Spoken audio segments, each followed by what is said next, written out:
Buenas noches. En nombre del Consejo de Médicos y de nuestra Comisión de Actividades Sociales, Artísticas y Culturales, queremos agradecer a la generosidad del doctor Rogelio López Guillermain la posibilidad de compartir la presentación de este libro, su nuevo libro. Gracias por venir hoy a disfrutar de este momento. Los médicos solemos ser los menos cultos de todas las profesiones terciarias, debido a la necesidad permanente de estar actualizándonos en nuestro conocimiento, lo que nos resta mucho tiempo con nuestras familias y a desarrollar en profundidad otros intereses. Cuando conocí a Rogelio en un quirófano, él como cirujano, yo como anestesióloga, me impactó su cultura general, porque tenía un profundo deseo de que los residentes que estaban a su cargo en ese momento, además de aprender las técnicas quirúrgicas, se interesaran en la cultura general. Y siempre eso me impresionó bastante porque era muy poco frecuente. La lectura de este libro me despertó un montón de pensamientos y recuerdos que voy a personalizar. Por eso me disculpo porque lo haré reiteradas maneras. Y estoy segura de que muchos se sentirán identificados en algunas etapas de sus vidas.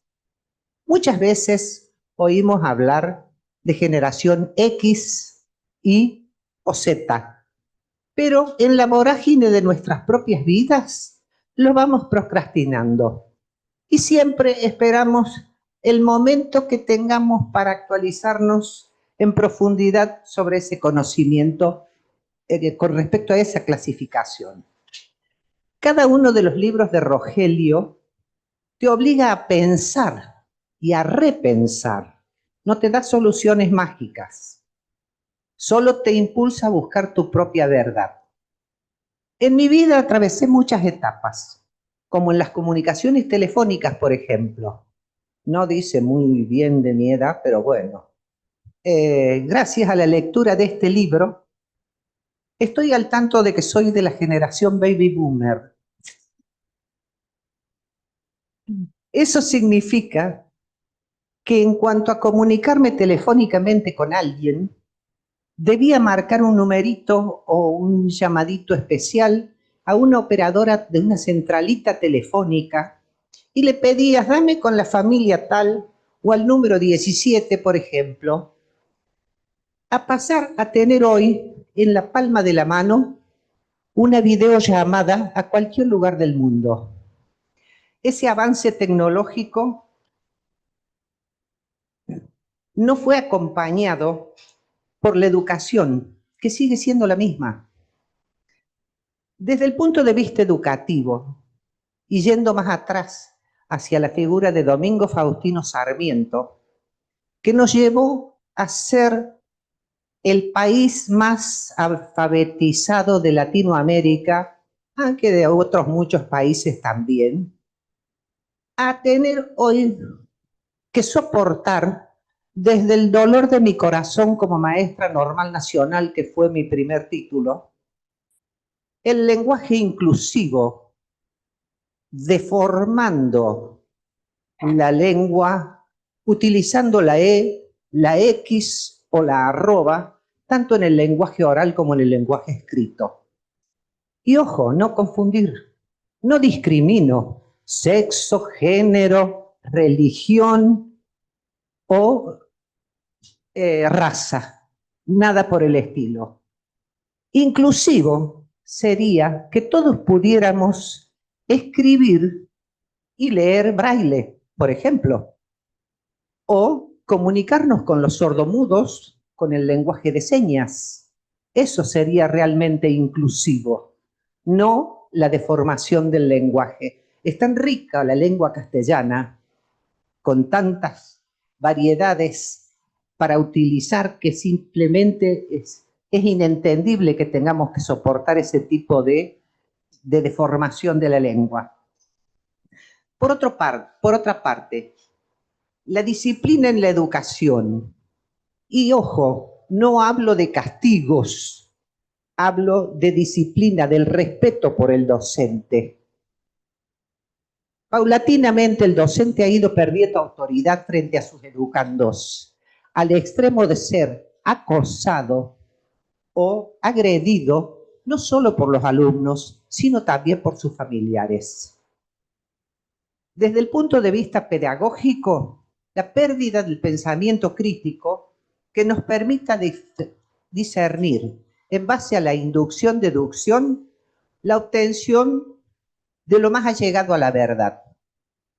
Hoy el avance de la tecnología nos vive bombardeando con información que, por carecer de un pensamiento crítico, se nos hace confuso o complicado llegar a una verdad. Tenemos demasiada información que no siempre es la correcta. Y vuelvo a disculparme por personalizar todo lo que me generó la lectura de este libro. Para poner un ejemplo, en medicina, en un consultorio médico, llega un paciente con su propio diagnóstico ya generado por el doctor Google o por el doctor Wikipedia o ahora por la doctora inteligencia artificial. Pero pretendiendo discutirle a su médico el diagnóstico que realizó utilizando el pensamiento crítico, porque cada ser humano tiene miles de variables y que tal vez se moleste porque en la anamnesis le haga preguntas que el paciente considere que no son relevantes para su patología, pero para el médico le sirve para hacer el diagnóstico a través de su razonamiento crítico. Ni hablar hoy de que la inteligencia artificial, y tanto como el doctor Google o la doctora o el doctor Wikipedia, utilizan algoritmos, no se basan en la realidad de lo que es el ser humano, que cada uno tiene sus propias variables. Cuidado, con esto no estoy denigrando los avances tecnológicos, pero esto nos vuelve a llevar a la educación y a los métodos educativos impulsados por Sarmiento. Y eso me genera un gran interrogante. ¿No es ahora el momento de realizar un borrón y cuenta nueva? Para ello, vamos a disfrutar de la presentación de su libro del doctor Rogelio López Guillemán.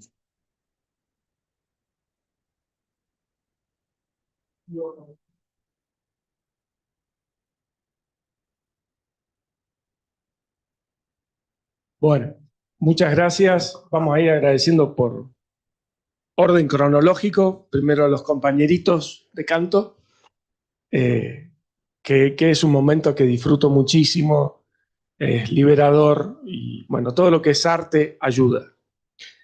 A Consejo Médico por estar siempre abierta las puertas para recibirme, a la doctora Puceto, que más que doctora Puceto es Nelly, es absolutamente personalizado la gringa, y sí, nos hemos conocido en quirófano y es un ambiente muy especial en el cual es medio uno familia. Y vamos a comenzar con la presentación del libro. Este es el primer libro que yo tengo un machete así para transmitirlo, porque resulta medio complejo si no seguir el lineamiento del pensamiento. En los otros libros nunca usé un PowerPoint, algo que deberíamos empezar a cambiar en otros sistemas, no solo Prezi, sino en alguna otra forma. El libro este arranca con mi carrera docente, que allá tengo una de mis maestras de carrera docente, y este fue la tesis, el trabajo final que hice. Y lo seguí trabajando porque verdaderamente me apasiona el tema. Borrón y cuenta nueva, porque es lo que hay que hacer. La educación está detonada. Tenemos que hacerla de nuevo. Y educación y generación Z, que esto ya debería casi cambiarlo a generación IA, que creo que es la que tenemos ahora. De todos modos, todavía no tenemos resuelta la generación Z, menos la generación Y. Voy a poner algunas frases que para mí son maravillosas. Las personas que hemos tenido en la historia que han logrado sintetizar en pocas palabras mucho, debemos aprovecharlas. Enseñar no es una función vital, porque no tiene el fin en sí misma. La función vital es aprender. Lo más importante es aprender, no enseñar. Y esto uno puede pensar que pertenece a alguna escuela pedagógica después del posmodernismo, digamos. Y no, esta frase fue, y no avanza, ahí está, perdón. Volvió. Voy a poner acá para que... ¿Dónde toma esto? Ahí. Vamos, ahí está. Muchacho Aristóteles, ¿sí? 2500 años antes de Cristo, es esta frase. La próxima frase que voy a presentar es: yo no enseño a mis alumnos, solo les proporciono las condiciones en las que pueden aprender. Segundo punto importante a tener en cuenta: cada vez menos somos dueños del conocimiento. Entonces lo que tenemos que hacer es dar las herramientas y dar el contexto para que el alumno pueda aprender. Y esto lo dijo Albert Einstein. Y la tercera frase, antes de comenzar con lo mío, es: el trabajo del maestro, y pensemos en esta palabra maestro, no consiste tanto en enseñar todo lo aprendible como producir en el alumno amor y estima por el conocimiento, lo cual es la filosofía, es amar lo que uno va a aprender. Y hablo de maestro porque yo considero casi, no voy a decir denigrante porque es demasiado, pero considero un desvalor, una pérdida de valor hablar de docente o de profesional de la educación. Maestro tiene una connotación mucho más poderosa, más profunda, influye. Desde la religión, que a Cristo le decían maestro, o a Sócrates o a Platón lo trataban de maestro, no le decían docente. Entonces, el valor del maestro, que es el que conduce, el que sabe más acerca de un tema y por lo tanto conduce, es mucho más importante que el de un simple docente. Y esta frase, ahí está, es de John Locke, un pensador del liberalismo de hace 200 años. Y no sé dónde, ahí está. Acá tenemos una diapositiva que tiene la generación X, perdón, los baby boomers, los X, los Y y la Z. Esta es la diapositiva que yo utilicé cuando presenté la tesis y la tuve que cambiar por otra, por esta, porque le agregué un integrante más a este pequeño de acá abajo. Entonces ahora tenemos baby boomer, X, Y, Z y lo que me gusta llamar como IA. Esto, yo no sé a dónde. Ya apunta. Ok. Baby boomer del 45 al 60 aproximadamente. Generación X del 60 al 80. Y del 80 al 95. Z del 95 al 2020. Y actualmente lo que me gusta denominar generación IA. La generación Z, algunos ponen ahí la generación alfa, alfa 1. A mí me parece una cosa que no tiene mucho sentido. Las fechas son aproximadas, no son necesariamente así. En lo personal me gusta imaginar o ver la diferencia de estas generaciones acorde a avances tecnológicos. Mecánico, electrónico o eléctrico, digital, conectivo e inteligencia artificial. Y son las evoluciones que han ido a hacer cambiar la forma de percibir, de acercarnos al mundo y al saber. Estoy perdido con este. Vamos a hablar un poquito acerca del contexto de los chicos. Y el primer contexto es la familia. ¿Y en la familia qué tenemos? Actualmente ambos padres trabajan. Antes o trabajaba la madre o el padre, en general el padre, pero no tiene mayor importancia. Lo importante es que uno de los padres estaba en la casa. Y al estar en la casa era un filtro, era una contención dentro del hogar que hacía que el chico no se dispersara, no hiciera cualquiera, se mantuviese en un orden. Y hoy no lo hace, porque o el chico está todo el día en la calle, o todo el día en una guardería, o en manos de internet, o de alguna persona que lo cuida. Entonces, eso se ha perdido. Y eso es un punto muy importante que hemos extraviado. Padres divorciados profundiza este hecho. Y aparte, hace de que sientan cierto sentimiento de culpa. Entonces, cuando están con sus hijos, no quieren pelearse, no quieren discutir, no quieren retarlos. Entonces pierde autoridad. A su vez, los padres separados conforman nuevas familias, muchas veces familias atípicas, porque papá se junta con otro papá, o mamá con otra mamá, o con dos papás, o cualquier cosa, van cambiando. Un día está con uno, pasa un año y viene otro, y todo eso afecta al contexto del desarrollo del niño. Hijos huérfanos. Esto tiene que ver en parte con lo que vimos de divorciado y familia típica, y también con la moda de que somos amigos de nuestros hijos. Y cuando somos amigos, no somos padres, los chicos quedan huérfanos. Y un chico huérfano no tiene tutor, no tiene quien lo guíe, no tiene quien lo oriente. Falta de autoridad, todo esto denota, termina siendo falta de autoridad, los chicos hacen lo que quieren, y hay algo más con respecto a esta falta de autoridad que se da no solo en la familia, sino fuera. Cuando nosotros éramos chicos, era muy poco lo que nosotros podíamos enseñarle a un adulto. Casi nada. Hoy, con el tema de manejo de redes, de conectividades y de informática, ellos sienten cierto poder sobre nosotros. Y eso les da, junto a que lo creemos amigos y no hijos, les da cierto grado de autoridad y de no prestarnos atención. Vamos a ver un poco el contexto de los chicos estos. Nacen en la era digital, pero van más allá de la era digital. Ellos ya están en la conectividad, que en algún momento se va a conectar esto.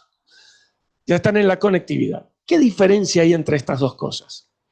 La generación Y, que estaba acá, en la era digital, uno de los ejemplos que me parece más claro para mostrar, es cuando jugaban. ¿Qué decíamos? El chico está encerrado en la computadora jugando. Porque verdaderamente la computadora no tenía salida. Hoy, la computadora es una puerta conectiva y el chico juega afuera de la computadora. Es solamente un canal de conducción. Los juegos de la PlayStation, de Xbox o demás, ya ni siquiera se venden en discos. Se alquilan. O sea, uno es como si tuviera un carnet de que teníamos antes de Blockbuster, así. Y así sacan los juegos y los usan. Ni siquiera hay un sentido de propiedad. Ni siquiera está la propiedad, está el uso. Y eso también lo vamos a ver un poquito más adelante. Globalismo. El globalismo es la idea de una gobernanza mundial, en la cual se va perdiendo la individualidad y las nacionalidades. Una cosa es que uno quiera ser ciudadano del mundo por sentir el mismo derecho y la misma responsabilidad que el resto de la gente, y otra cosa es estar subordinado a un gobierno mundial, lo cual es muy diferente. Y uno de los grandes enemigos del gobierno mundial es que uno no tiene a dónde escaparse. Porque si uno está gobernado por Argentina y no se quiere Argentina, se va a otro país. No nos podemos ir a otro planeta.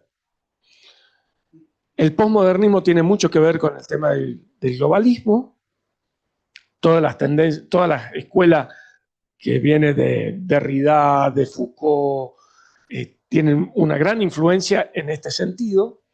Y cuando había dicho yo de la propiedad y la relación con el globalismo y la posmodernidad, hay una de las directivas de las mujeres que eran directivas de la ONU, que había puesto una frase que decía: no tendrás privacidad, no tendrás nada y serás feliz. Y ustedes piensen que la privacidad no la vendemos, la regalamos y nos comercian con la privacidad. Y hay una fuerte tendencia a no tener propiedad, a alquilar. No me preocupo en comprar mi casa, total alquilo, gasto en viajar, gasto en comprarme las cosas que me gustan. No me compro los juegos, los alquilo. Entonces, el no tener propiedad es una forma de entrar en un sistema de esclavitud. Antonio Escotado, un pensador español, murió hace un par de años, brillante, tiene un par de libros, uno La historia de las drogas y otra Los enemigos del comercio, dos libros fantásticos. Él decía de que Espartaco pudo rebelarse contra Roma porque no era un esclavo, era un gladiador y tenía una propiedad, tenía su espada. Entonces, el no tener propiedad te hace dependiente del dueño de las cosas. La familia disfuncional, que tiene que ver con todo lo que vimos antes. Vamos a ir no tan lento porque son muchos los temas y no quiero agotarlo, y lo lindo es que después haya un ida y vuelta, que podamos charlar. Falta de contención social. Siempre lo digo en chiste, uno salía de la casa y hacía una macana en la calle y la vecina lo retaba. Llegaba a la esquina, estaba el policía que lo retaba. Iba el domingo a misa, lo retaba el cura. Iba al colegio, lo retaba la maestra.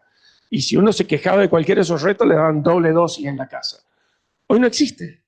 Entonces los chicos, así como decía que tenían falta de respeto a la autoridad en la casa, también lo tienen afuera. Como decía Nelly, en la escuela, que abusan de los docentes, o en la autoridad, o en los mayores, en los vecinos, en cualquiera. Y eso es un problema muy importante. Algunos tips acerca de los Z. No tienen los valores tradicionales que tenemos nosotros. Hablé del tema de la propiedad, del sentido de necesidad de propiedad, de pertenencia. No hay sentido de pertenencia. Que tiene que ver con todo esto del globalismo que había dicho. Está todo muy interconectado.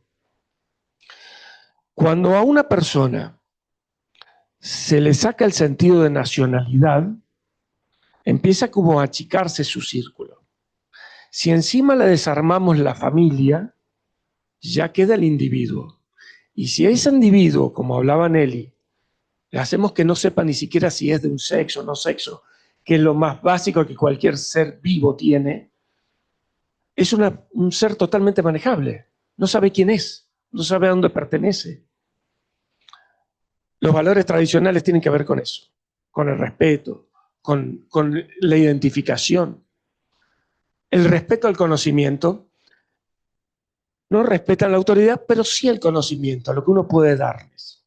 Cuando presenté en su momento esto para la carrera docente, en el título había puesto a Vasco doctor Rogelio López Guillemén. Y después le borro el doctor, porque no les importa el doctor. Le importa qué le voy a dar. Si soy doctor o no, les resulta irrelevante. No son obedientes y no respetan la autoridad, porque van a ser obedientes. Pragmáticos, van al ya, ahora y a resolver como les parece que es. Inmediatez y no inversión, y no solamente inversión de plata, sino inversión de tiempo y de esfuerzo. No hay inversión de tiempo y esfuerzo. En medicina lo vemos la dificultad para que hagan residencias. No quieren hacer residencias, prefieren subirse a una ambulancia o aprender a hacer algunas inyecciones y con eso salir. Falta de motivación. Ante todo esto, el gran desafío es cómo los motivamos. ¿Cómo hacemos que quieran hacer? ¿Cómo le decimos, tenés que hacer una residencia de 4 años, dormir mal, estar mal pago y a veces no pago para después tener algo. Es muy difícil. Y ahí hay parte del secreto de lo que tenemos que hacer, de las cosas que tenemos que lograr. Les encanta viajar, como nos gusta a todos, pero el viajar para nosotros antes era, bueno, una vez que estoy más o menos resuelto, comienzo a pensar en viajar. Bueno, no, acá viajan y después veo que resuelvo. Total, papá paga o mamá paga. Tal es así que los chicos tienen 30, 40 años y ya no son chicos y siguen en la casa de los padres, lo cual antes no era frecuente. Amigos virtuales, que es una nueva forma de amistad, que es potente, porque por ahí se le tiene miedo de que no, qué tipo de amigos si no los ves, pero son importantes. Y siempre digo, en mi caso particular, yo he podido presentar mis libros en varios lados y me han hecho el prólogo muchas personas que no conocía y que han sido a través de las redes. Las redes es un canal de potencia fantástico. Incluso poder tener un canal de YouTube, poder transmitir en Instagram, la riqueza es genial. Y de ahí se generan amigos virtuales que a veces son muy buenos, muy importantes. Colaborativos, ahí está. También cuento una anécdota con el Presto, que estuve con él en Buenos Aires en un programa que tiene, y él me decía que que son individualistas los chicos. Y yo le decía que para mí no son individualistas, son egoístas, pero no individualistas. Porque desde el momento que cuando yo en el celular recibo un video que me mandó Pepe, me gustó y lo difundí, estoy colaborando, aunque sea porque me gustó a mí. Entonces, hay mucha fuerza colaborativa. Y la facilidad de poder comunicarse continuamente con el celular hace que la colaboración sea mucho más ágil. Incluso en los exámenes, yo estoy del lado de los alumnos, así que también lo sé, es que uno le llama al otro, che, ¿cómo va esto? Veamos qué pasó en el examen de ingreso de la residencia. Se pasaba con fotos del examen y ahí nomás lo difundieron. O sea, la colaboración es muy fuerte, aunque sea por un motivo egoísta. Memoria externa. Esto me resulta muy divertido porque siempre se dice si el chico está sin el celular no sabe nada. Bueno, nuestra memoria externa eran los libros, o sea, la memoria externa también la teníamos. Y cuento siempre la anécdota de que Platón estaba en contra de que la gente aprendiese a leer y escribir porque no iba a tener memoria. O sea, que no es un problema nuevo. Más que nunca hoy, con el acceso al conocimiento, con el acceso a la información, no al conocimiento, la memoria externa no es lo más importante. Lo más importante es qué vamos a hacer con eso. Crea y consume contenido, novedad absoluta. Cualquier chico que antes lo único que hacía era poder escuchar y estudiar la lección, hoy crea, desarrolla. Y eso es maravilloso. Porque siempre dice, luego los chicos están encerrados en la compu y no saben inventar, no se aburren. Bueno, muchos chicos sí crean. No como nosotros que nos íbamos, agarramos 2 palos, le poníamos un clavo y era un arma. No, de otra forma crean. Y el mundo o la novedad de los influencers. Este personaje nuevo, este perfil nuevo de ser, tenemos nosotros el ejemplo más grande que podemos dar es nuestro presidente. Javier Milei nació no de un partido político, no de una asociación, nació de las redes y llegó a ser presidente sin estructura. El poder y la fuerza que tiene hoy un influencer es tremenda. El periodismo se encuentra absorto y no sabe cómo manejarse porque tienen enormes gastos y les cuesta competir contra ellos. Vamos a ver qué sigue, si logro que ande. Multitask, que hacen muchas cosas a la vez. Entonces dicen, no, si yo lo veo, está con el celular mientras está viendo la tele y hace la tarea. sí y no. Esto es como la luz de giro, que conecta y desconecta, conecta y desconecta. No se pueden hacer dos cosas a la vez. Sí se pueden hacer en una alternancia rápida. Entonces va prestando atención de una cosa y otra. Pero las dos cosas a la vez no se hacen. Por ahí hay veces que eso es útil, porque uno, si tiene un buen ejercicio de eso, puede avanzar con dos cosas a la par. Pero insume un desgaste muy grande. El que hace eso a conciencia bien, termina mucho más cansado que el que hace una cosa y después otra.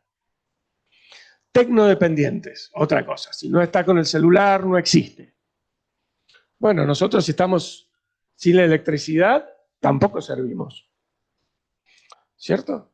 El hombre es dependiente, ahí está, el hombre es dependiente de la tecnología desde que aprendió a manejar el fuego. Y la tecnología es la expresión de la razón. Nosotros a nivel de biología perdemos con casi todas las especies. No sobreviviríamos. La razón es la que nos permite sobrevivir.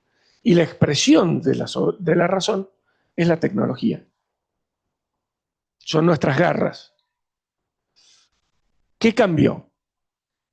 Cambios tecnológicos, más o menos lo que hemos hablado. Cambios filosóficos. El posmodernismo fue un gran mal, a mi parecer, que llegó a nuestros tiempos. Y cambios pedagógicos, que me gusta decir que son pocos y malos.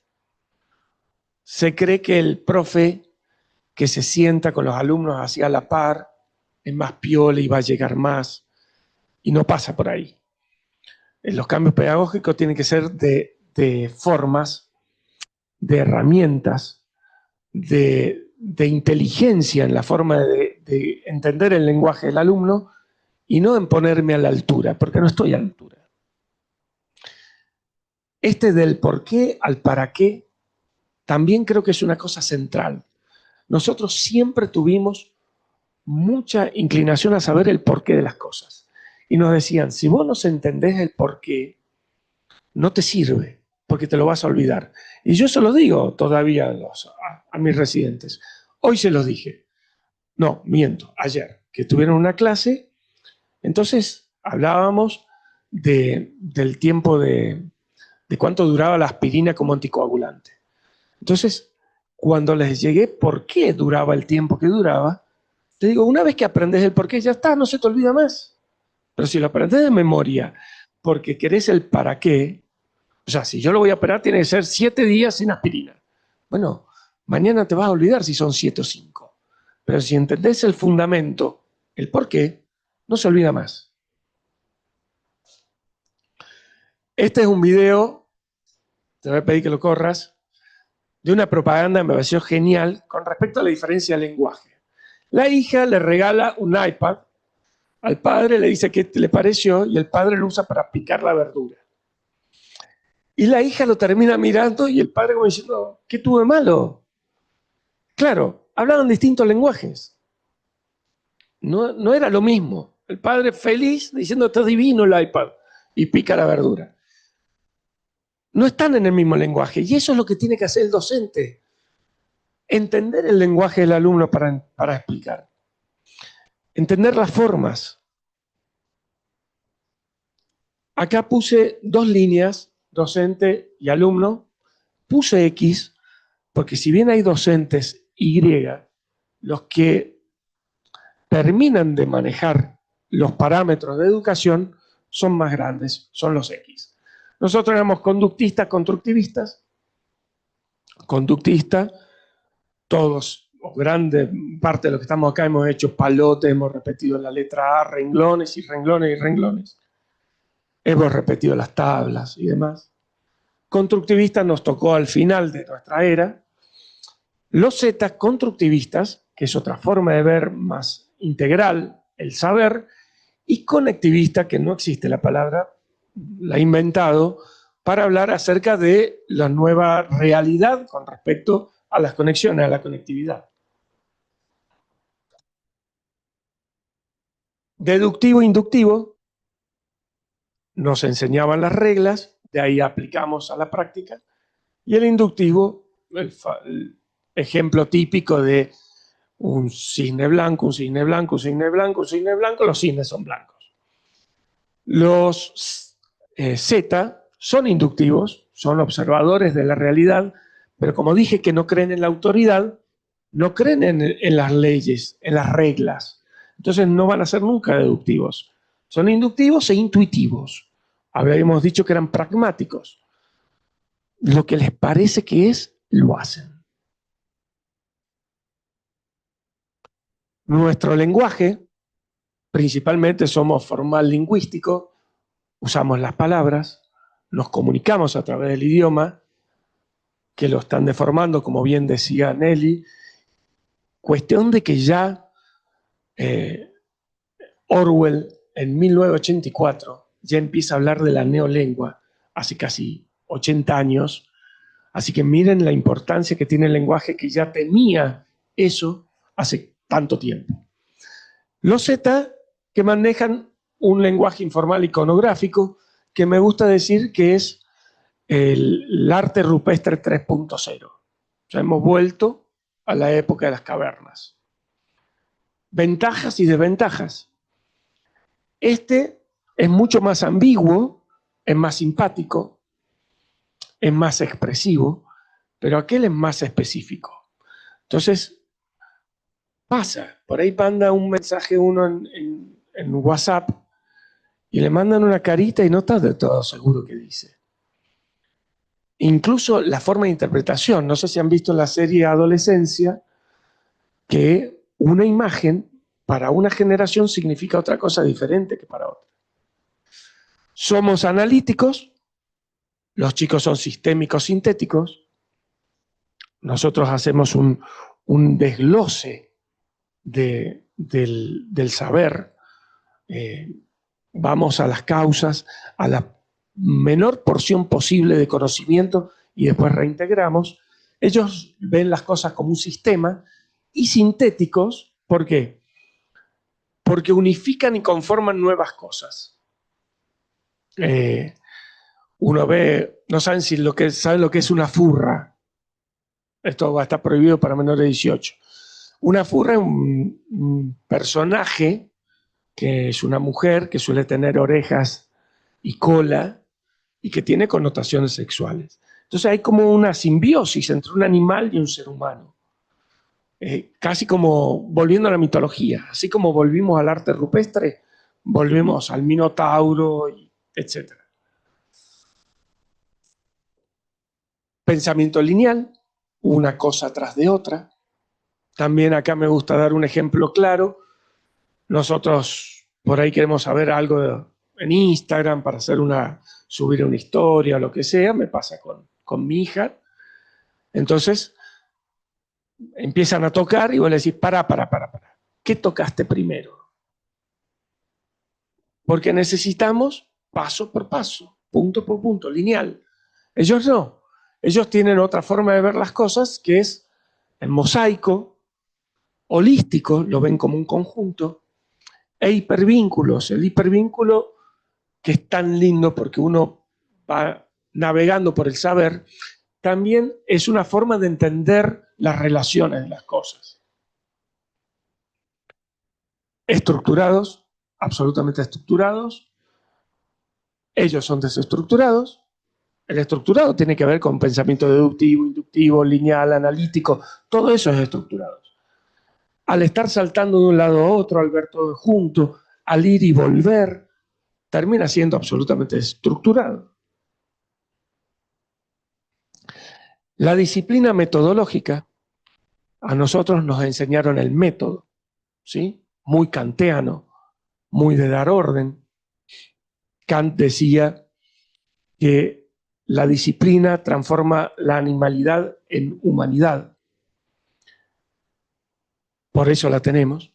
Y los chicos no tienen esa disciplina metódica por todo lo que hemos dicho antes. Entonces, siempre la actitud fue importante, pero creo que hoy más que nunca es importante. Es central, como había dicho una de las primeras frases, el amor por el saber y el conocimiento, tiene que ser esa la actitud que desarrollemos. vemos que son dos líneas absolutamente diferentes. Y estas dos líneas se tienen que encontrar en un punto central. Y ese punto central es el desarrollo del pensamiento crítico. Eso es lo que tenemos que lograr. Nuestro objetivo no es el saber, el conocimiento abstracto, en la información, no. El desarrollar el pensamiento crítico, porque hoy más que nunca necesita saber que si lo que recibe es o no es. Si acepta las leyes de la lógica, si tiene sentido, incluso aunque fuese desde la inteligencia artificial. Estaba escuchando a un especialista hoy justamente sobre inteligencia artificial que realmente nos viene atropellando. No somos conscientes de lo que está pasando. Y uno se encuentra que ChatGPT miente. Cuando no sabe, miente o inventa o nos dice lo que cree que más nos va a gustar. Así que hay que tener mucho cuidado porque uno se confía a morir y no debe ser así. Y para eso uno tiene que tener un pensamiento crítico. Vamos a ver los componentes de la educación. Los componentes de la educación, la instrucción, que es el teórico, digamos, el típico teórico, el adiestramiento, que si bien suena feo porque parece que estamos domando a alguien, en realidad es hacer diestro en el uso de esa instrucción, que esa persona sea diestra. Uno piensa en un caballo que está adiestrando, pero también cuando uno le está enseñando a operar a alguien, en mi caso, lo está adiestrando.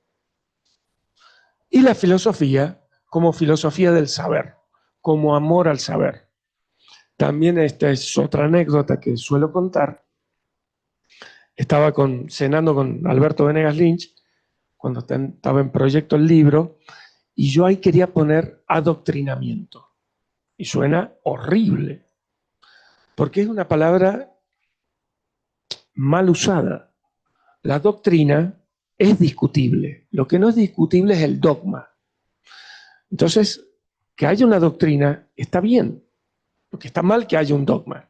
Pero bueno, va a llevar muchos años si alguna vez se quiere cambiar ese sentido de la palabra.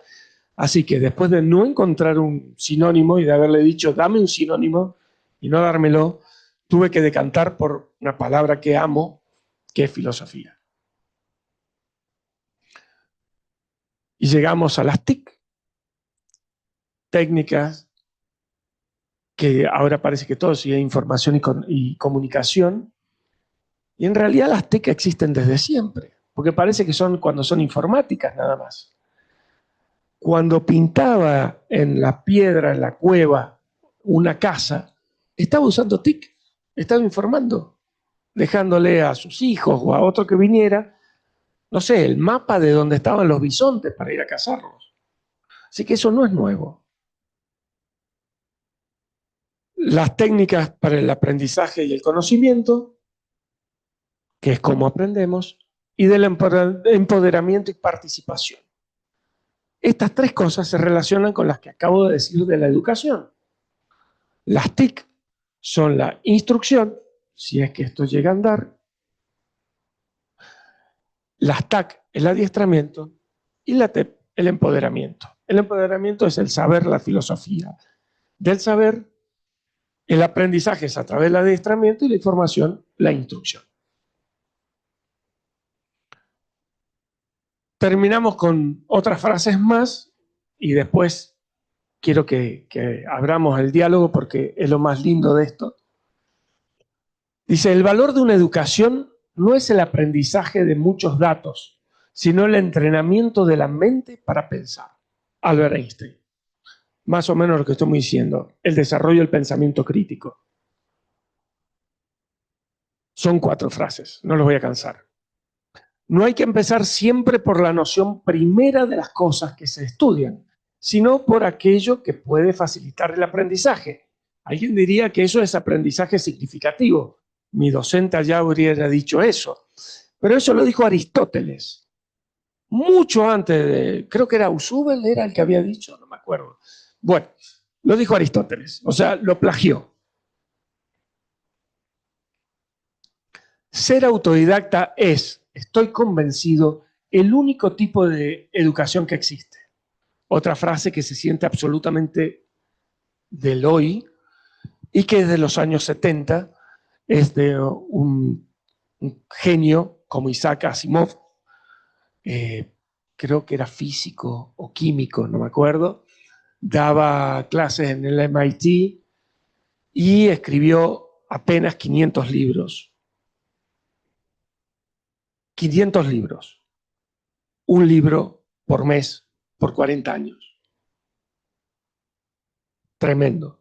De los más diversos temas. Desde historia de Inglaterra, análisis de la Biblia, ciencia ficción, que era su fuerza, etc. El tema de que ser autodidacta es el hoy, no es el futuro, claramente. Hoy por YouTube, por ejemplo, se aprende cualquier cosa. Yo estoy estudiando diseño de videojuegos y a veces me apoyo no tanto en las clases de los docentes, sino en clases que hay en YouTube, gratuitas. Y así uno aprende, mi hijo aprendió inglés a través de eso, sin docentes. O sea, el poder es inmenso. Por eso, cuando hablaba de disciplina, de actitud, tiene que ver con esto. Y creo que, no sé, a ver, una o dos. Nos quedan dos frases. José Ortega y Gasset, autor de La rebelión de las masas, de los valores morales, libros maravillosos, filósofo español de principio del siglo pasado. Solo es posible avanzar cuando se mira lejos. Solo cabe progresar cuando se piensa en grande. Y el hacer un borrón y cuenta nueva es pensar en grande, es dejar de hacer parches. Pero eso no quiere decir olvidarse lo anterior, porque para mirar lejos uno se puede afirmar en hombros de gigantes que ha tenido antes, como fue Sarmiento, como dijo Nelly. Entonces, no es olvidar el pasado, pero es pensar en una cosa absolutamente disruptiva y nueva como necesitamos. Y esta es la última, si mal no recuerdo, de Vincent van Gogh, este gran pintor postmodernista. ¿Qué sería de la vida si no tuviésemos el valor de intentar algo nuevo? Y verdaderamente en educación tenemos que hacer algo absolutamente nuevo. Muchas gracias y abrir el juego de preguntas.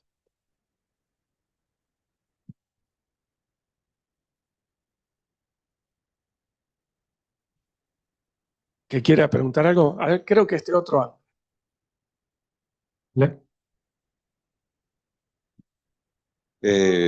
Gracias, Rogelio. Para empezar, leí tu libro. Lo leí 2 veces. No sé cómo decirlo, si así, para no confundirme, que no sea... y tengo la misma pregunta. Lo leí hasta el final buscando la respuesta a la pregunta que te voy a hacer. ¿Cómo nosotros, generación X, yo soy X, podemos rescatar a la generación Z? Porque con lo que me has planteado vos, la generación Z hoy tiene su nueva deidad, que es la conectividad y reforzada por la IA. Es decir, por ejemplo, ¿cómo está compuesta el agua? Voy a la IA. Tiene esta fórmula, esta fórmula. ¿Cómo la rescatamos? Porque nosotros ya no nos estamos yendo. Bueno, está bien. Yo que tengo casi baby bomber soy yo, más atrás todavía.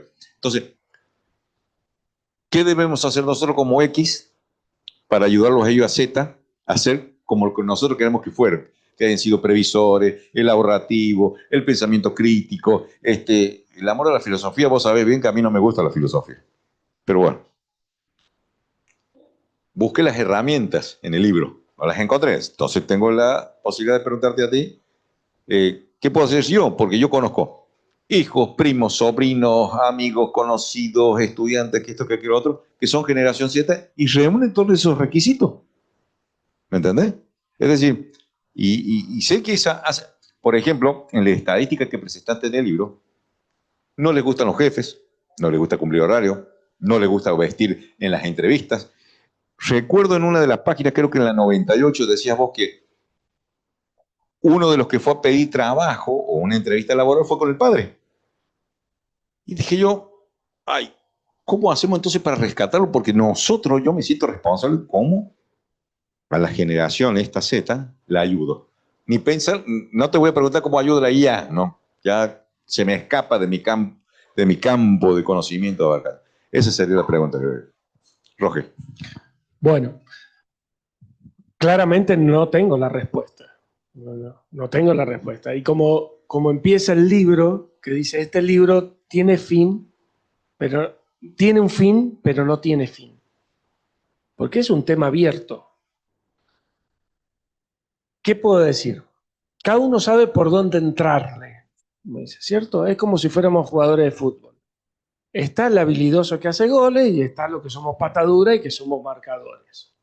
Bueno, cada uno sabe en qué puesto se desarrolla mejor, pero todos sabemos que tenemos que ganar el partido. Y cada uno sabrá cuál es la herramienta que mejor puede utilizar.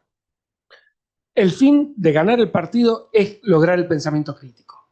Entonces, alguno podrá entrar por hacerle preguntas como yo le hacía en el quirófano a los residentes, bombardeándolos, otros por invitarlos a escuchar música, otros por hacerlos leer un libro, otros por, no sé, por decirles que le cuenten que están viendo y de aparte de eso arrancar, otros por brindarle desafíos, aunque sean chicos al principio.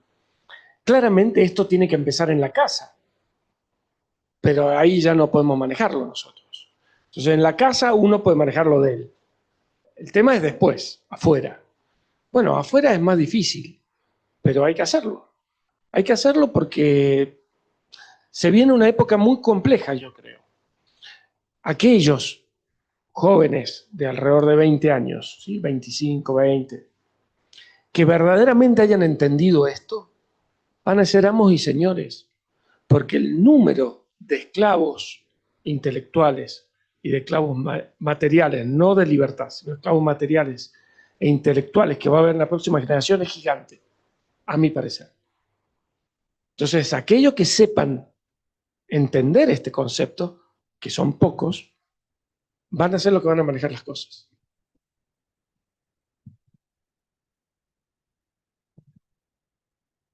¿Nadie más? ¿O fue muy lindo o muy malo? No sé.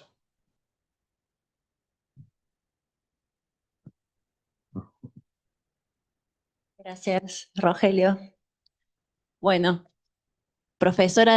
trabajo como profesora de español, lengua y literatura, así que todo esto que nos has traído me interpela absolutamente.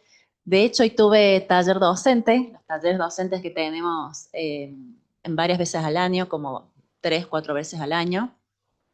Y nos encontramos, voy a hacer catarsis, estamos desbordados, o a mí me interpela la cuestión de la ausencia de la familia. Los docentes renegamos con los padres que no están, no pareciera que no están.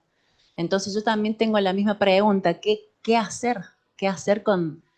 Porque vos estás describiendo, este libro es muy descriptivo, estás describiendo varias generaciones, dos especialmente, y yo pienso que encontramos características de unos y otros en diferentes generaciones. O sea, no son generaciones, comportamientos estancos. Estás describiendo características de diferentes generaciones con diferentes valores. Pero mi pregunta es, ¿qué hacer con esto? Personalmente, la enciclopedia, el conocimiento, el amor por el conocimiento de la filosofía es algo muy importante. También tuve padres separados en su momento, pero había una curiosidad que se me marcaba de manera muy marcada en mi casa, y eso es lo que llevo al aula, ¿no? Yo, por ejemplo, los tengo penados con el uso del celular, imprimimos el papel, rayamos, después lo agradecen, después vienen y lo agradecen. Entonces, no sé qué se puede hacer. También tengo la misma pregunta que el señor. Bueno, estás diciendo qué haces. Vos, tu herramienta es hacerlos imprimir, que lean, que subrayan, que sientan la materialidad. Y está bien, es una herramienta, hay muchas. Esa es una. Está piola, está buena. No leen, claramente no leen. Y es muy difícil que logren leer un libro. Yo les vivo diciendo, o les recito partes del Martín Fierro, de Hamlet, a los residentes. Bueno, ¿y de qué es eso? No sé, búscalo, tenés el teléfono en la mano. Y le hago buscar. Y yo tengo pongo la palabra Fidias, que es una palabra que me identifica. ¿Y quién fue Fidias? Búscalo. Entonces, búscalo. Y lo hago buscar permanentemente. Entonces, de alguna forma desafiarlos. Los padres son los responsables de la educación, porque tienen la patria potestad. Y el docente tiene que ser un accesorio, una ayuda, pues lo han delegado, no se hacen más cargo. Porque antes sí, nuestros padres agarraban, te decían si habías estudiado o no. En mi caso, mi padre está presente, o sea, decía, a fin de año tenés que tener las materias aprobadas. Nosotros nos vamos de vacaciones. Si vos estás aprobado, venís. Si no, te quedás. O sea, eso es un entendimiento de lo que es la responsabilidad. La necesidad de generar una disciplina. Aunque a uno no le digan, sentate a estudiar ya, no importa, generaba una disciplina metódica. Y eso se perdió. Yo, cuando doy clases, doy dos temas que se repiten porque es bimestral. Después del primero, le hago un Kahoot. Kahoot es un sistema de preguntas que uno genera. Y en ese tema es cicatrización, biología de la herida, etc. Entonces le digo que los que ganan tienen premios. Les regalo alfajores al grupo que gana. Y la primera pregunta que les hago es de biología de la herida. La segunda pregunta es, ¿quién fue Julio Verne?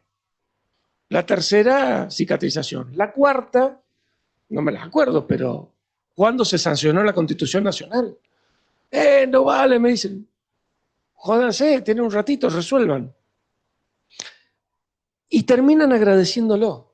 Y después de la segunda clase, les abro un debate y les doy a elegir temas.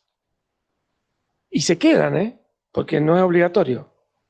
Se pueden quedar o se pueden ir. Y se quedan. Entonces les digo, por ejemplo, les pongo la paradoja de la tolerancia de Karl Popper, ¿sí? Que es tolerar la intolerancia lleva a la destrucción de la tolerancia. Les escribo, hablemos de eso. O del barco de los argonautas que cambiaron todas las tablas y seguía siendo el mismo barco o no. Entonces, de la libertad, de cualquier tema, y se prenden en el debate. Pero uno tiene que buscarle la vuelta para que les realice, les signifique interesante. Muchas veces fracasa uno. Me acuerdo una vuelta, había un paciente que teníamos acumulador compulsivo, estos que juntan cosas. Entonces le digo a los chicos, el síndrome de Diógenes. Sí, el síndrome de... ¿Y por qué se llama el síndrome de Diógenes? Busquen, déjense buscar. Diógenes, el Diógenes de Sinope, de un filósofo, posterior a Sócrates, medio discípulo, padre medio de los estoicos, y no tenía nada, no tenía propiedades. Entonces, en realidad es sarcástico que el acumulador sea Diógenes. Y le contaba anécdotas de Diógenes, algunas que son muy divertidas, muy fuertes, algunas muy fuertes, y se las terminé de contar así, que a mí me resultaban divertidas, no me puse a hacer un análisis filosófico, eran cosas atractivas. Terminamos la revista de sala, bajamos a quirófano, lo vamos a operar a ese paciente, justo le dicen que es un acumulador, le digo, sí, el síndrome de Diógenes, le digo al anestesiólogo, díganle por qué, no se acordaban. Hacía 15 minutos le había estado diciendo. Los quería ahorcar.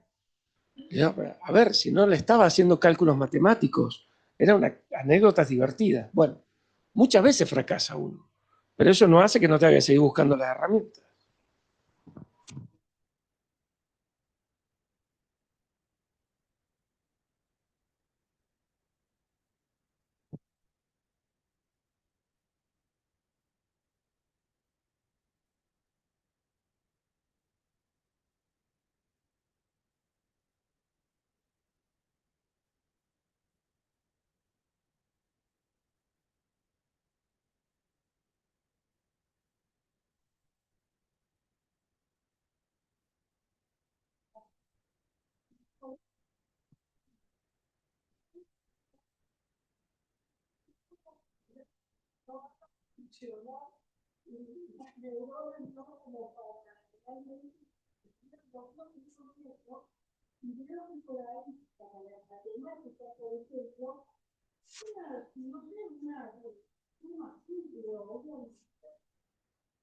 No comenzamos en los 79, viajar relativamente rápido y ellos quedan mirando como diciendo, ¿cómo hiciste algo?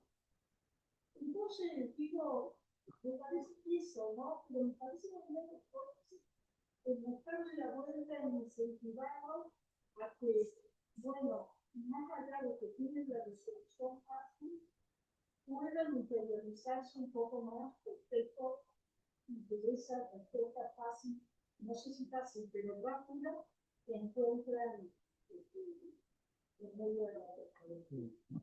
Pero la verdad que me encantó la presentación, me ha hecho reflexionar mucho y me voy por muchas, también como todos acá, por muchas preguntas, que a lo mejor no sé expresarlas ahora, pero que a uno le sigue apuntando. Me parece muy interesante sobre todo eso, el intentar de los alumnos les guste investigar, les guste apropiarse de conocimientos que no se permiten a la docente.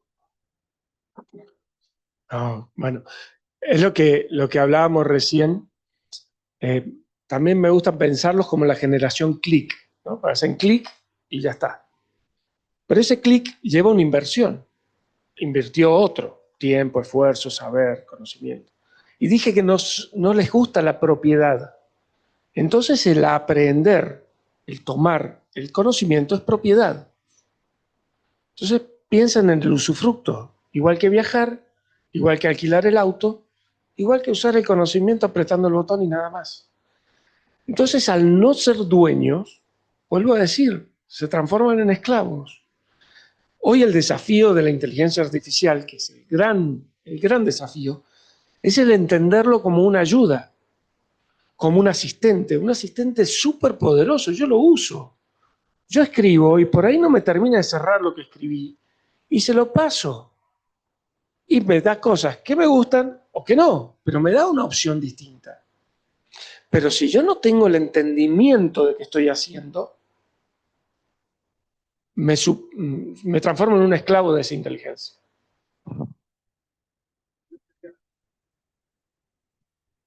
Hola, ahora sí. Estaba cerrado antes, sí. No, lo que quería yo que también comentar un poco esto, que también yo, jubilante jubilado, eh, también me encanta la docencia, encontré en ella una pasión y sentí que la ejercí siempre como tal. Y lo que se observa muchísimo es lo siguiente, ¿no? De un problema que tenemos a nivel social, que es, ¿no es cierto?, últimamente, la descalificación de lo que es la meritocracia. Yo creo que eso es uno de las grandes, de los grandes impedimentos que nos permite avanzar, el hecho de que las cosas se consiguen a través del esfuerzo. Y eso es muy importante porque a través del esfuerzo uno, en cierta manera, canaliza o da importancia a los procesos. Y la vida es un proceso, no es una foto, no es un instante. Y yo creo que un poco es eso lo que buscar qué es la felicidad ya. Y muchos creen que eso es felicidad. La felicidad, en cierta manera, una cosa es estar contento, otra cosa es ser feliz. Muchas veces uno no, siendo feliz, a veces no se está contento. ¿Por qué? Porque es un proceso largo. Y bueno, y por eso un poco lo que, en cierta manera, permitime que hablaba que les cuesta invertir. ¿Por qué? Porque ellos no piensan en el futuro, piensan en el hoy exclusivamente. Y yo creo que es uno de los grandes problemas que tenemos a nivel social. Por ahí no tanto en los países cercanos, pero como acá se implantó mucho la falta de valor a la meritocracia, el esfuerzo, eso yo creo que es un gran impedimento. No sé qué opinas al respecto, ¿no? Sí, totalmente de acuerdo y muy cierto. Ahí tiene que ver el posmodernismo con la idea del igualitarismo. El igualitarismo no desde los derechos, sino desde los hechos. Entonces todos tenemos que tener lo mismo, todo. No, no, somos todos iguales, no somos todos iguales. Tenemos los mismos derechos, tenemos que tener el mismo respeto, totalmente de acuerdo, pero no somos todos iguales. Entonces el igualitarismo es un enemigo de eso. Y el mérito, para tener mérito, tenés que tener propiedad de conocimiento y de esfuerzo. Volvemos a lo mismo, no hay propiedad. No hay identidad, no hay propiedad. Y hay una frase, también dijiste muy bien la diferencia, muy de acuerdo, entre felicidad y contento. Yo la hago entre felicidad y alegría. Entonces, el hoy, el ya, la satisfacción casi física transmite alegría. Pero la felicidad, como bien decís, es un proceso, porque implica un logro. La alegría no implica un logro, es más una cuestión sensitiva, es diferente. Entonces se confunde. Y entre las confusiones, por ejemplo, está el famoso carpe diem, aprovecha el día. Entonces lo toman al aprovecha el día como, vamos, y si mañana me quedé sin plata no importa, y vamos, y salimos de joda y basta. No, el aprovecha el día es la búsqueda de la felicidad, porque es decir, ¿cómo invierto mi tiempo para que sea productivo y genere un algo mejor? Aprovechar el día es sacarle jugo para desarrollarme. Hay una figura que se llama el tridente de Festo, que divide el día en tres. También hay una regla que se divide el día en tres grupos de 8 horas. Uno para dormir, para descansar, uno para el negocio y otro para el ocio. Negocio es no ocio, eso quiere decir. Y el ocio no es jugar. El ocio viene del griego que quiere decir eschola, que quiere decir escuela, es aprender, es desarrollarse. Entonces tenemos 8 horas para descansar, 8 horas para crecer y 8 horas para trabajar.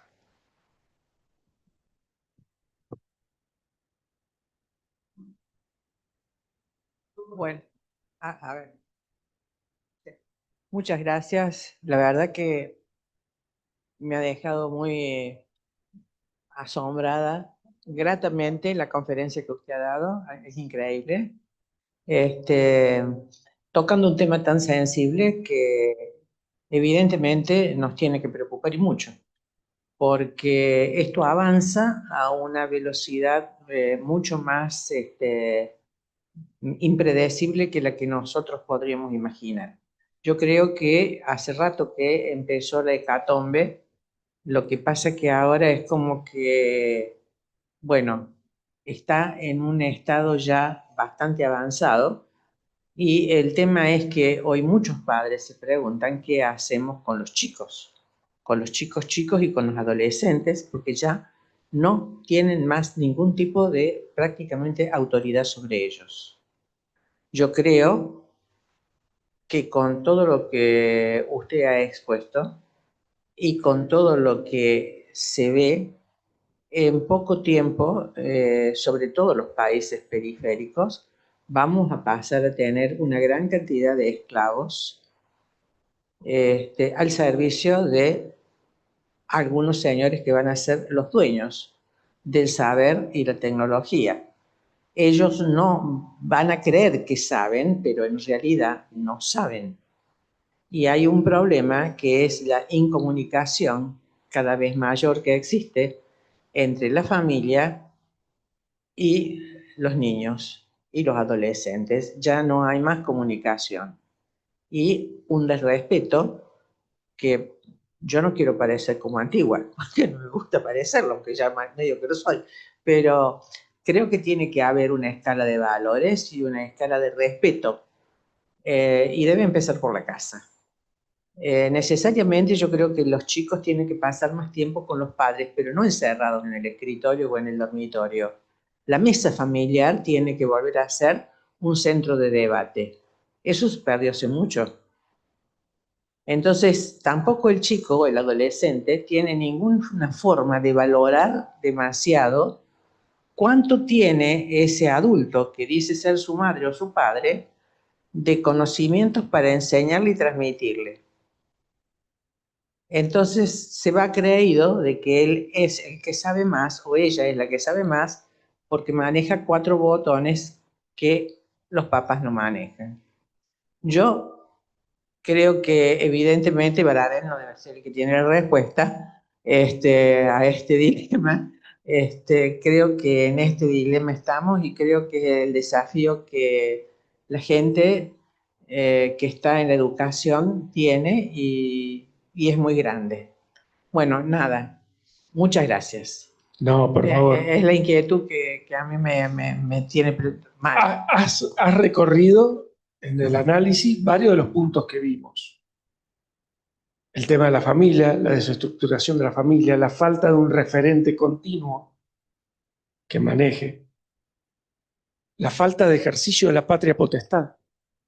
Los padres no ejercen la patria potestad, los chicos son huérfanos. Dijiste que los chicos sienten que saben como los padres. ¿Por qué? Porque piensan en el para qué, no en el por qué. Y nosotros, nuestra fuerza es el por qué. Entonces, como manejan los 4 botones, no nos necesitan. Lo que nosotros podemos decirle, ellos lo obtienen con los 4 botones, aunque no lo entienden. Lo usan. No son dueños. No son propietarios. Así que soluciones no las tengo. El libro desarrolla mucho más que esta charla. Esta charla es un pantallazo. Pero claramente cada uno desde la herramienta que puede, el manejo del pensamiento crítico, el desarrollo del pensamiento crítico, la recuperación de la familia, de la patria potestad, del entendimiento de la familia, aunque estén separados. Porque el estar separado no quiere decir que no haya familia. Si cada uno cumple su rol, tienen que mantenerse. Es tanta la dispersión y la falta de ganas de inversión que los chicos no quieren tener hijos. Y tienen perros y gatos, perrijos y gatijos. Todo eso es todo parte de una misma línea. Va en la misma línea. Quería acá de la... sí.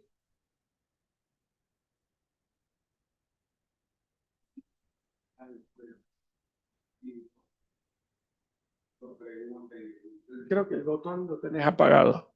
Fíjate. A ver, probá. No. A ver ahí. Bueno, murió. Hola, ahora sí. Siempre me ha interesado la experiencia personal en la presentación de un libro, sobre todo las preguntas y los debates, las devoluciones. En mi experiencia personal, siempre he utilizado para la resolución de problemas 4 pasos básicos que son de Dale Carnegie. ¿Cuál es el problema? Las causas del problema, las posibles soluciones y la mejor solución. Esos 4 pasos. El problema en este caso que ha presentado la educación y ha hecho una descripción muy perfecta de todo lo que las causas del problema. Como desafío para el próximo libro, te quedan las posibles soluciones y por supuesto con la tendencia a llegar a una mejor solución, a la mejor solución. No me pedís nada. No pido nada. Detalle. Pero te doy yo creo que lo que falta, entre otras alternativas, es una inversión en educadores, porque prácticamente es muy difícil que se enamoren de la docencia. Hoy cuesta mucho. Y eso lo hemos perdido por seres humanos o por argentinos. Pero creo que una de las soluciones es la inversión en educadores. Sin duda. Te dejo el compromiso. Sin duda es muy importante. Yo antes pensaba digo, bueno, hay que cambiar la educación desde las bases. Pero el problema, ¿quién la cambia? Entonces primero tenemos que cambiar los que educan. Y medio que entramos en un círculo vicioso. ¿Y quién lo va a cambiar los que educan si ya tienen la cabeza volada? Hay mucha falta de vocación. No solamente en la docencia, en muchas áreas. Por ejemplo, las fuerzas policiales. Son salidas laborales. Por ahí han perdido un poco de vocación. Y eso es muy importante, la vocación dentro de la educación. No es que todos, pero hay muchos que pasa eso. El entenderse no como docente desde el lado de la profesionalidad. Yo he tenido probablemente el mejor docente o maestro en realidad que tuve en el secundario, era un médico, no por eso estudié medicina, pero realmente nos mantenía todo en silencio, éramos unos salvajes en mi colegio, en nuestro curso. Pero él era tan interesante escucharlo que todos nos quedábamos callados. Y no tenía carrera docente, tenía la vocación. Lo hacía porque quería, porque sabía, porque lo sentía y eso lo transmitía. Entonces, la forma de resolver esto, claramente no la tengo. Creo que es muy individual porque ese maestro que yo tuve, ese profesor de higiene, educación sexual, que parece que la educación sexual es de ahora, yo la tuve también, así que no era una novedad, él no podía transmitir su forma. Es como el artista. No dice, yo más o menos te puedo explicar cómo pintar, pero vos vas a hacer tu camino. Y creo que los educadores, así como los padres, que no hay escuela de padres, hacemos nuestro camino, pero entendiendo de qué se trata. Bueno,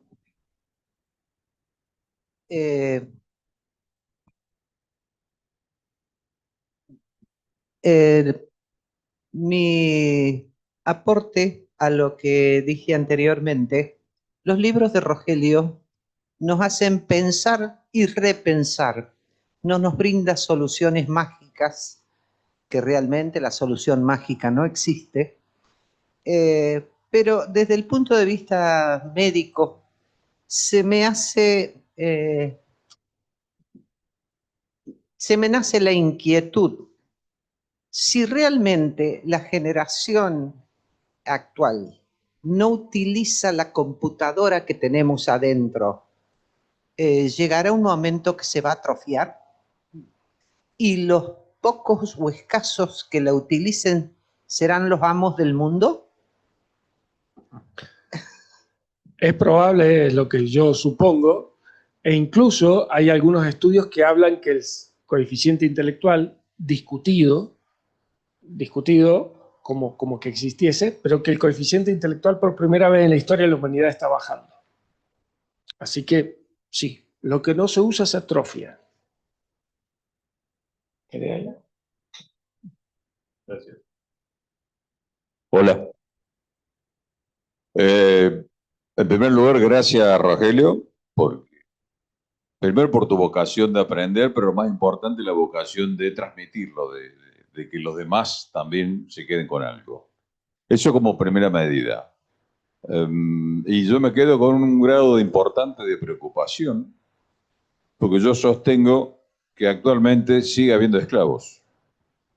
Son esclavos económicos, son esclavos por interés, por ignorancia. Pero lo que dijiste va a llevar a que haya más cantidad de esclavos y encima sin la posibilidad de cambiarlo.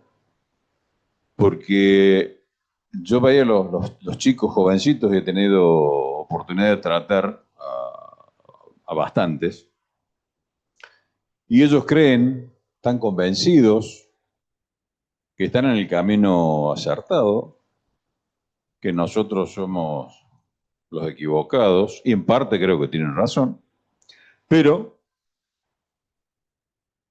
creen que son absolutamente libres, y creo que son, en base a lo que has presentado, son bastante dependientes de la conectividad y de sus propios errores.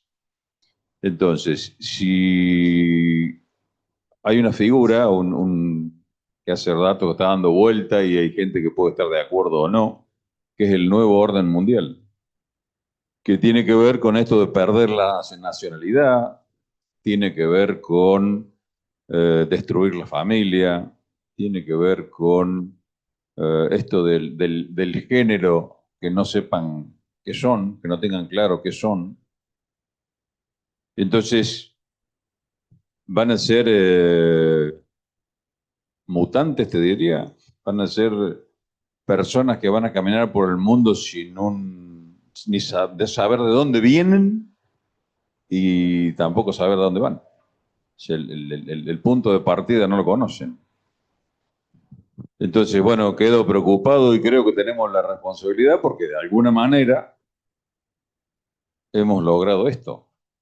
Nosotros hemos colaborado, quien más, quien menos, en que los chicos sean así. Esto de perder la autoridad, esto de perder la potestad, esto de darles el chupete electrónico para que para que no me molesten. Toma entonces el televisor, después el teléfono y la computadora, etc. Entonces, de alguna manera tenemos parte de la responsabilidad. Y si no queremos, como bien dijo acá el amigo Rito, nosotros estamos más cerca de dejar este mundo que los chicos. Entonces, ¿qué le vamos a dejar? ¿Qué herencia le vamos a dejar? De alguna forma tenemos que hacer algo. Acercarnos, tratar esto de incorporarles el pensamiento crítico. Y cuidado, que creo que muchos de los mayores no lo tenemos. Entonces, es difícil transmitir algo que no conoces.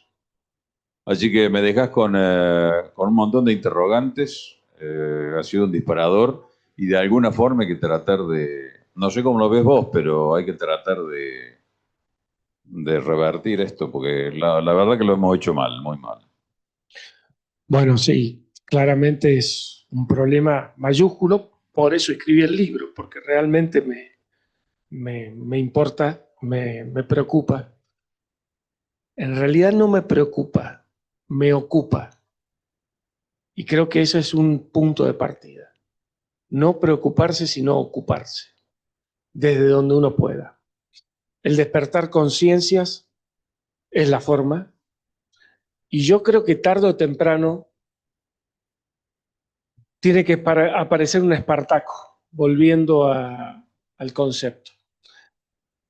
No ya en una figura histórica y romántica como fue Espartaco, pero sí de una forma de decir, oiga, wake up, despiértense.